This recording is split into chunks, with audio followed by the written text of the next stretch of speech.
eh, ini sih aku secara pribadi ngajak teman-teman untuk nanam tanaman apapun sebenarnya. Tapi kalau aku pribadi lebih seneng tanaman liar. Jadi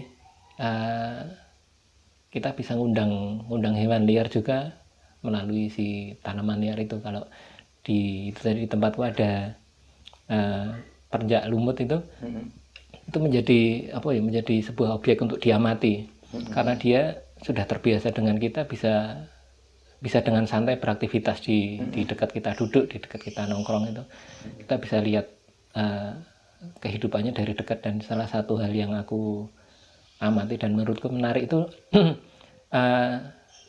salah satu makanannya. Jadi kita punya apa sih itu, kupu putih itu ya, yang ada bubuknya itu kadang jadi jadi kadang dianggap jadi hama karena kalau nempel di pohon tertentu terus nanti yang ditempeli kupu dan anak-anaknya, larvanya itu terus kering. Ternyata itu menjadi salah satu makanan yang dimakan si perenjak lancur itu ya, perenjak lumut itu. Padahal ada mitos di teman-teman kita kalau itu dimakan burung mati lah. Tapi dimakan perenjak lumut nggak mati ternyata itu. Iya. Itu pembelajaran. Ya. Tapi aku nggak tahu juga apakah kemudian ada makanan lain di alam yang menawarkan racunnya itu yang dimakan oleh perenjak. Aku nggak tahu ya. Jadi jangan dicoba guys. Terus gue malah dicari. Iya, buat EF gitu. Ternyata mati, aku yang salah. Nah, itu jadi kalau ada teman-teman yang punya masalah dengan itu si kupu putih itu karena mengganggu tanaman yang ditanam, ini salah satunya cara untuk mengontrolnya dengan predator alami ya. Jadi pengelolaan hama dengan cara biologis itu ya pakai si perenjak lumut itu. Saya boleh kasih saran. Iya. Asik ya kayaknya, misal di halaman rumah buat seperti itu. Sayang saya nggak punya halaman. Itu sekarang lagi booming apa sih? Tanaman macam-macam ya, itu sebenarnya tanaman hias. Iya, sebenarnya apa sih, banyak tanaman. Iya, bisa nanam itu dari nanam tanaman liar, sekedar rumput aja lah. Ngambil di itu pinggir bisa jalan. Hewan-hewan liar ya. Itu karena kadang kita nggak menyadarinya bahwa itu yang berkaitan langsung dengan jenis A, jenis B, jenis C. Ketika itu ada, itu akan datang dengan sendirinya. Iya. Keren ini. Jadi kita tahu kegiatan mereka itu seperti apa. Ya. Itu asik banget ini loh. Hanya karena kita lihatnya cuma di kandang. Iya. Ya itu, dan kebetulan aku sendiri senang pengamatan burung ya, senang menonton burung liar. Jadi itu kegiatan selama pandemi kayak gini nggak kemana-mana. Biasanya kalau ngamati burung bisa pergi kemana, ke Taman Nasional Merapi atau naik ke Menoreh. Itu sekarang acara bird watchingnya neng latar. Tapi yang ditonton ya cuma perenjak lumut, paling kadang ada terkuku, ada perkutut, burung gereja, emprit Jawa ya, itu tapi lumayan lah, gue tumbuh kangen. Biasanya jalan-jalan terus ya Om, kegiatannya. Iya banyak di luar sih. Iya. Berarti memang sebenarnya kita bisa membuat alam sendiri ya Om. Ya ini membuat semacam ekosistem kecil lah. Tergantung kita sih. Itu tadi niatnya itu ya. Di niat kalau sudah punya niat karena, itu urusannya kan materi tadi. Ya tuku bibit lah, kalau nggak mau beli ya itu minta itu nggak ada pemasukan buat kita, cuman ya kepuasan sendiri. Ya.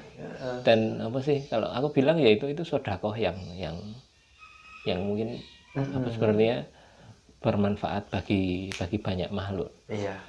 Dan aku punya kepercayaan sih, orang-orang yang berbuat kebaikan bagi alam dan sesama makhluk, Gusti Allah itu nanti dipelihara oleh Gusti Allah Foundation.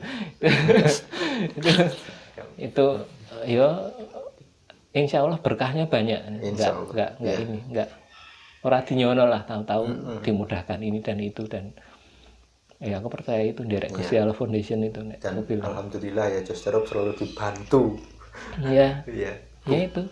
Kita apa namanya memelihara satu burung aja ya, jenis burung pleci kita melihara dengan baik, vitamin apa namanya vitamin kita kasih ya apa namanya jenis pemasukan makanannya bagus. Bagus. Dan alhamdulillah apapun nggak kesulitan loh teman-teman. Kalau dihitung-hitung ternak itu modalnya besar. Ya, Dihitung itu modalnya iya, besar. tapi kadang yang bikin nggak kerasa itu ya modal cintanya itu. Nah, ya. itu.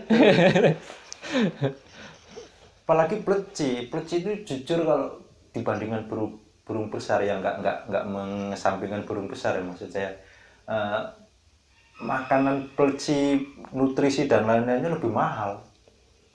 Lebih mahal. Iya sih. Vitamin segini aja 50.000. Nah itu apa? For sing bagus juga Iya, berapa? 30.000. 30.000. Tapi ya Mahal. apa? Kadang itu sih puasnya itu. Iya, Ya. kepuasannya kita. Secara tidak langsung kita nggak memikirkan itu ya Om, Iya. sebenarnya ya. Iya, karena itu tadi kadang niat dan cinta itu dulu. Ya cintai buta ya. Yo Iya, mau salsu ra krasa. Rasa. Luar biasa teman-teman ternak. Kita mau berani mengeluarkan nggak dipikirkan itu habisnya berapa. Iya. Kalau dihitung terus 1 bulan udah berapa juta itu. Tapi ya itu tadi kadang itu tadi kebaikannya apa Gusti Allah Foundation itu ya kita masih diberi cukup toh. Iya, masih beri cukup walaupun kita Nah, ya. Nah, itu tadi niat baik itu insya Allah berbuah baik juga. Entah bagaimana wujud dan caranya. konservasi kan pasti berkaitan dengan gen ya. Iya. Gen kita harus menjaga Keaslian. keaslian Iya. genetikanya itu. Nah, mungkin Om Irwan bisa menyarankan teman-teman bahwa ternak itu jenisnya yang seperti apa namanya satu jenis saja. Iya. Mungkin Karena- Om Irwan bisa menjelaskan dengan detailnya seperti apa. Ya itu tadi kalau kita tidak menyilang ya artinya kita mengawinkan yang sejenis itu kita bisa jalan di dua sisi. Jadi sisi ternak komersial bisa, artinya anaknya bisa dijual, tapi di sisi lain kita juga jalan di konservasi karena itu tadi keaslian jenisnya tetap kita jaga. Karena kalau kita menyilang burung silangan itu, hewan silangan apapun itu nggak punya nama Latin. Karena jenis baru ya. Iya, itu bukan misalnya jenis A dikawinkan dengan B, yaitu yang itu bukan A bukan B. Dan ada regulasinya yang jelas bahwa hewan silangan itu nggak boleh dilepas ke alam karena nanti urusannya polusi genetik. Iya.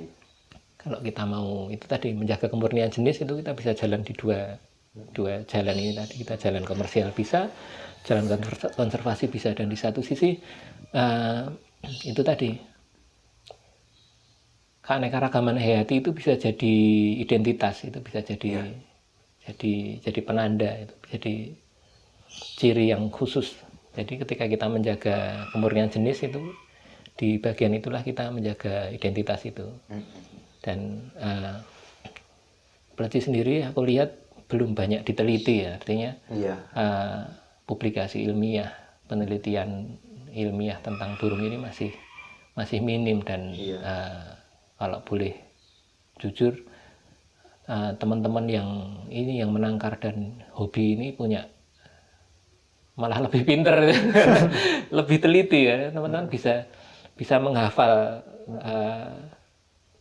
jenis, bisa menandai apa sih endemic locality asal usul itu dari ciri fisik, dari suara, dari lagu itu hal kayak gitu belum tercatat secara ilmiah dan itu tadi menjaga kemurnian jenis itu kontribusinya di konservasi dan menjaga identitas itu penting karena ya kalau kita ngomong pleci aja lah, kita pleci Dakun Muria itu kayaknya di alam masih ada nggak kira-kira?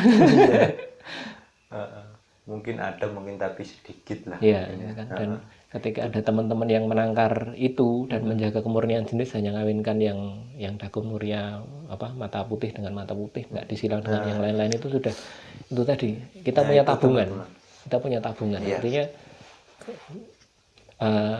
misalnya kemungkinan terburuknya ini jenis burung ini di alam sudah habis atau sudah terkontaminasi dengan yang jenis lain, yang mata coklat itu, yang ras aslinya, jenis aslinya kita masih simpan, dan ini penting banget. Iya, ini penting itu teman-teman. Jadi teman-teman yang ternak jenis dagun muria itu dipertahankan betul kemurniannya, mata putih ya dengan mata putih.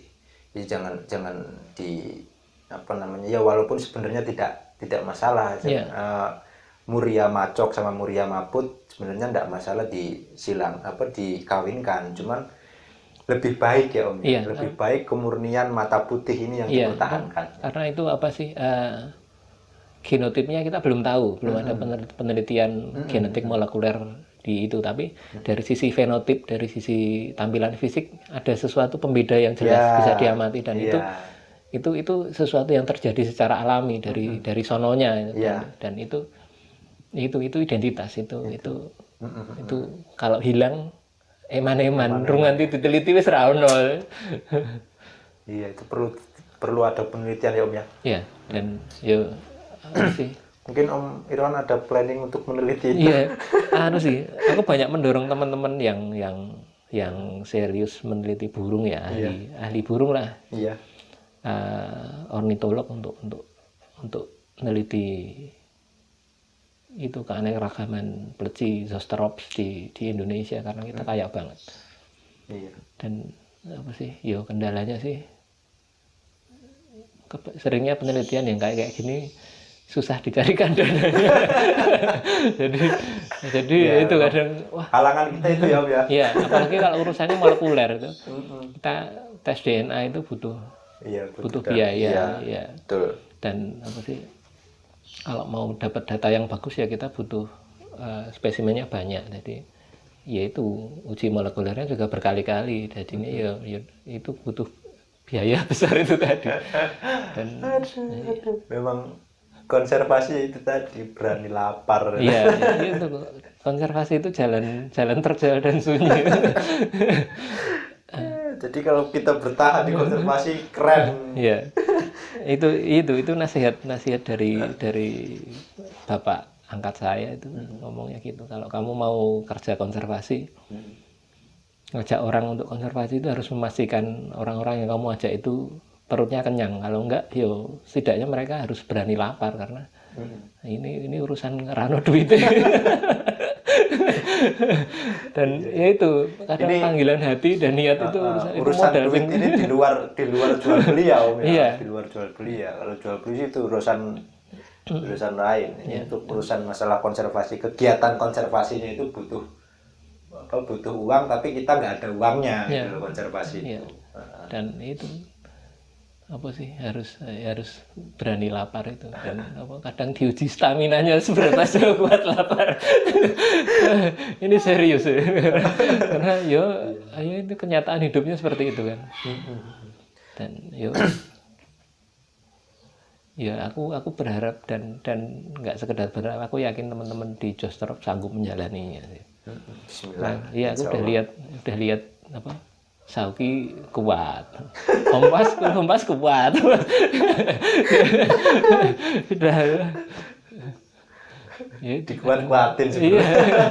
Ada itu rano duite di kuya-kuya di sana sini itu ada itu urusannya batin itu. Tapi saya ada gajinya 10 juta gitu. Iya. Kata Mas 10 juta. Komedi. Nah itu yang gaji Gusti Allah Foundation itu, kita diberi banyak kemudahan dan pada saat butuh itu aku yakin itu, karena kembali lagi ke genetik Om. Nah, yang merusak genetik itu selain penyilangan beda jenis itu apa kira? apa ya, sebenarnya ada yang kemudian tidak rusak sih, tapi kemudian ada yang lemah, itu adalah inbreeding. Inbreeding. Ya, itu kawin sedara. Itu Kakak adik ya, kakak kakak adik atau ya, anak sama anak bapak, anak ibu, itu atau malah saudara satu tetasan, itu bisa berisiko. Tapi di sisi lain itu tadi, itu ada jalurnya dua. Kadang kita inbreeding itu kalau di penangkaran komersial kadang dilakukan untuk memperkuat sifat tertentu. Ya, misalnya aku punya indukan sepasang ini, yang satu normal, yang satu albino. Diniatkan aku pengen bikin albino yang banyak ya. Ya itu dikawinkan anaknya. Kalau nggak dikawinkan ke bapaknya, dikawinkan ke sesamanya. Kalau dikawinkan ke bapaknya itu hukum apa sih, Mendel ya itu. Jadi potensi untuk keluar albinonya 50%. Tapi kalau dikawinkan ke saudaranya cuma 25%. Dan itu tadi bisa kita ngejar albinonya, tapi di satu sisi kualitas genetiknya itu ini menurun. Kita bisa ada masalah internal degeneratif, artinya cacat bawaan itu resikonya akan meningkat. Ini yang dialami oleh teman-teman yang menangkar finch, menangkar emprit di luar negeri. Itu ada teman di Spanyol dan Belgia, Belanda itu menangkar bondol hijau, emprit hijau itu sudah sekian generasi nggak dapat darah baru, kita nggak dapat suplai induk baru, jadi cuma kawin saudara itu, akhirnya itu tadi burung umurnya nggak panjang, cacat, mati mendadak kayak gitu, mereka mengalaminya. Karena itu tadi kalau di manusia perkawinan ada aturannya kan.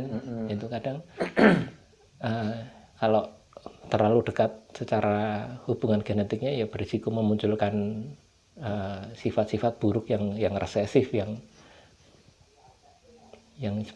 bisa jadi rugi. Tapi kalau inbreeding itu secara hukum konservasinya seperti apa itu? Masih bisa diterima.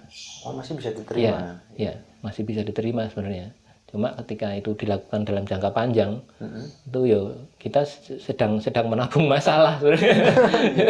Dudahe nang mburi gitu. Ya. Gitu. Karena itu tadi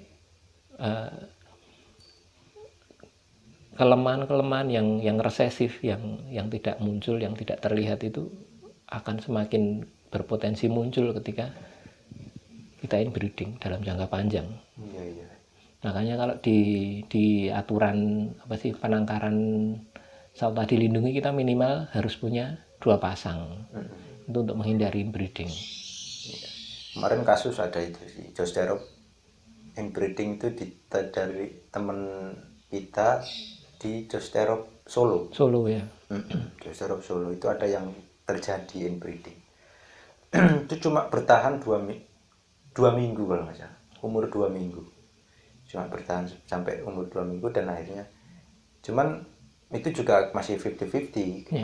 Memang itu mati karena kelemahan internalnya atau karena memang penyakit karena berbarengan dengan saudara-saudaranya mati semua karena aratan. Ada wabah ya. Nah itu jadi masih 50-50 akibatnya seperti apa. Cuman memang kalau inbreeding ada pelemahan genetik ya. Ya ini sih, ya itu kalau di manusia ada larangan untuk nggak boleh kawin sama saudaranya kan, atau kawin sama bapaknya atau sama ibunya, karena ada beberapa penyakit genetik yang bisa muncul ketika kekerabatannya itu terlalu dekat. Kayak Down syndrome kayak gitu kan. Biasanya kan karena itu. Misalnya jauh tapi keluar, itu berarti dua-duanya bawa gen itu, bawa resesif dua-duanya. Itu berarti resiko kesehatannya sangat besar ya. Iya. Jadi inbreeding itu masih belum ada larangannya ya. Iya, cuma sebaiknya dihindari Karena itu tadi takutnya kita nabung masalah. Iya. Cuman teman-teman dari beberapa orang yang mungkin cari apa ya, ngejar Ya, kan karena albino kan harganya iya, luar biasa. iya. Nah itu. Gitu. Jadi kita lebih baik nggak usah lah. Kita fokus ke memperbaiki genetik, mempertahankan genetik Iya. yang ada, seperti tadi yang mata putih itu dipertahankan betul. Yang endemik Muria itu mata putih dengan mata putih, karena itu identitas yang Iya. perlu dipertahankan Iya. ya Om. Dan itu tadi kalau misalnya kita mau apa sih jadi penangkar konservasi garis keras ya malah itu tadi satu lokality induknya Merapi ya sama Merapi. Iya. Itu Konservasi garis keras. itu. Iya. Kita itu yang belum berhasil. Alhamdulillah Monty sudah. Ya, yang sudah dari Pontianak. Belitung. Belitang. Pontianak ya. Pontianak kan. Ya Om. Dari Belitang Mas siapa namanya saya lupa. Pokoknya sudah ada. Aku mantau di grup kok. Iya, di Pontianak itu. Itu kita dulu susah itu Monty, alhamdulillah sudah ada. Terus yang belum kayaknya Kecial belum ada kayaknya. Kecial Lombok. Ya. Belum berhasil, malah teman-teman Lombok mintanya dakun Jawa terus. Teman-teman Lombok itu harus mempertahankan endemik aslinya itu loh. Apa sih kadang apa mindset kita Iya. apa yang tidak ada itu lebih lebih dihargai gitu. Iya. Makanya kadang-kadang apa sih orang di sini lebih senang menangkar burung impor karena di sini nggak ada. Ya itu sebenarnya mindset logika pikirannya serupa sih. Iya. Dan itu tadi mungkin yang nangkar Montanus di Pontianak itu sukses karena di sana nggak ada, terus dia niatnya lebih tebal daripada kita yang di sini. Iya, itu sebenarnya mindset itu ya ada baik ada buruk. Iya. Tinggal bagaimana kita mengelolanya. Iya. Cuman lebih baik mempertahankan endemik lokal. Gitu. Iya. Kalau di Lombok ya ada jenis Lombok ya. Iya, kalau bisa dipertahankan lah, digarap sampai berhasil. Gitu. Tapi kemarin juga ada yang hubungin saya minta betina dakun Jawa karena di sana nyari susah. Ya, saya balikin kan, bilang ya ternak Lombok aja.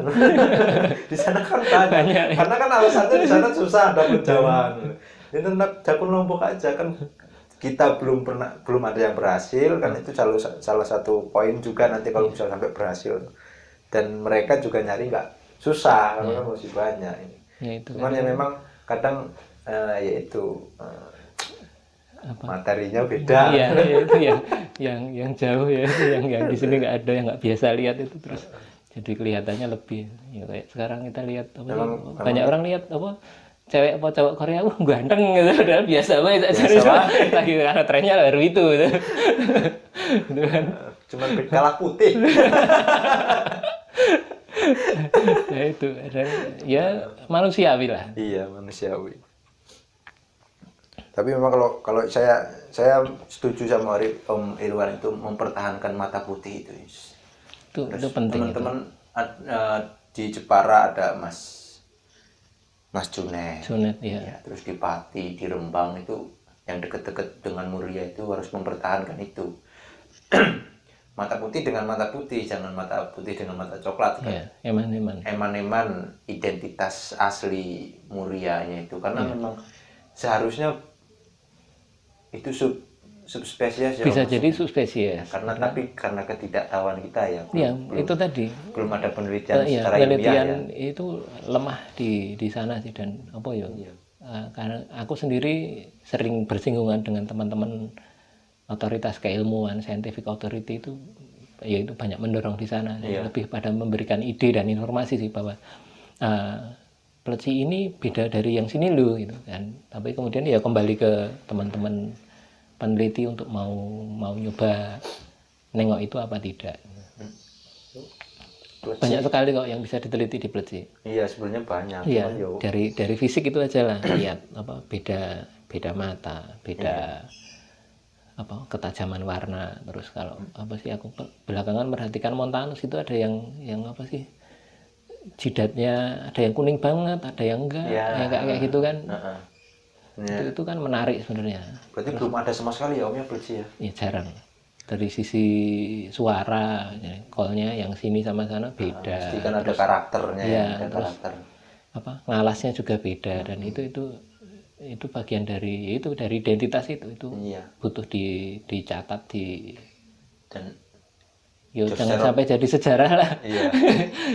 Dan Jos Cerop masih panjang itu nyampe Iya. di situ. Iya. Dan itu Kita masih PR-nya belajar terus lah. Masih banyak PR-nya. Masih panjang sekali perjalanan Jos Cerop. Mudah-mudahan Jos Cerop tetap konsisten lah. konsisten di bidang konservasinya. Dan ya itu sih seperti yang dirimu bilang tadi, mungkin ada teman-teman yang diajak untuk fokus di jenis-jenis tertentu yang kita belum bisa. Iya, sepertinya harus ada tim khusus ya. Iya. Harus ada tim khusus ya. Itu. Kayak misalnya ini yang pintar-pintar ternak gitu. Nah itu. Sopo ya. Ya itu makanya kan banyak kan kita. Itu TR kita Lombok. Ya, Lombok itu belum. Itu terus kloris kompleks lah. Ya. Apa kecialan itu kan macamnya banyak. Yang di Jepara itu masuknya apa kayak? Karimun. Karimun itu. Karimun ya. Karimun gitu. Itu masuknya kayaknya masih dakun kayaknya. Nah itu. Cuman karakter kolnya beda. Nah itu kan itu Iya. belum tersentuh. Iya. Ini Iya kayaknya Karimun juga belum. Iya, itu Karimun juga belum. Iya. Itu Harus ada harus ada tim khusus ya, harus untuk Flavus. Aduh, wedi ya. Nah, ini Flavus kan mulai dilindunginya per 2018 kan, jadi statusnya bisa lebih mudah dikelola perizinannya. Oh, karena iya. Karena itu tadi baru di peraturan baru dia dilindungi, sebelumnya tidak. Jadi itu bisa ada perubahan untuk berubah menjadi tidak dilindungi masih bisa, ya? Masih bisa kemungkinan ya. Iya. Dan itu didaftarkan masih bisa. Nah, kalau misal ternak jenis yang dilindungi, seperti misal Flavus, terus Wallacea, terus Opior Jawa, itu prosesnya apa, Om? Misal mungkin ada perizinan atau apa gitu. Kalau Opior Jawa saya ingatku dari PP 799 sudah dilindungi. Jadi kalau ngurus izin yang itu tetap sampai ke kementerian. Ya. Kalau yang Wallacea sama Flavus kayak mulainya dilindungi 2018 ya itu bikin surat kepemilikan di BKSDA setempat. Oh, itu udah cukup ya? Ya. Sementara itu nanti mungkin ada instruksi lebih lanjut akan dikelola seperti apa, tapi setidaknya teman-teman kalau punya itu bisa didaftarkan. Didaftarkan ya. Kalau untuk hewan dilindungi seperti itu, seperti Flavus, Wallacea dan Opior Jawa itu apakah ada jumlah yang ditentukan indukannya berapa gitu? Kalau yang jenis secara hukum konservasinya gitu. Ya, kalau yang jenis baru itu aku belum tahu anunya seperti itu. Tapi kalau secara umum minimal 2 pasang. 2 pasang ya. Dan ini sih kalau mau didaftarkan itu tidak harus sudah 2 pasang, masih baru sepasang, bahkan baru 1 pun didaftarkan bisa. Oh gitu ya. Nggak apa-apa.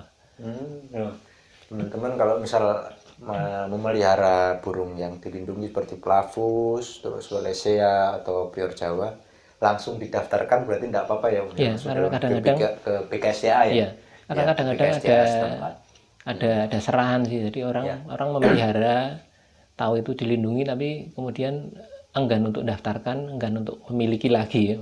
Urusannya lah, terus saya serahkan saja lah. Ini burung-burung serahan ini bisa itu tadi dipakai oleh teman-teman yang punya izin untuk dijadikan bahan indukan. Berarti kalau misal izin ke BKSDA itu satu burung satu surat atau?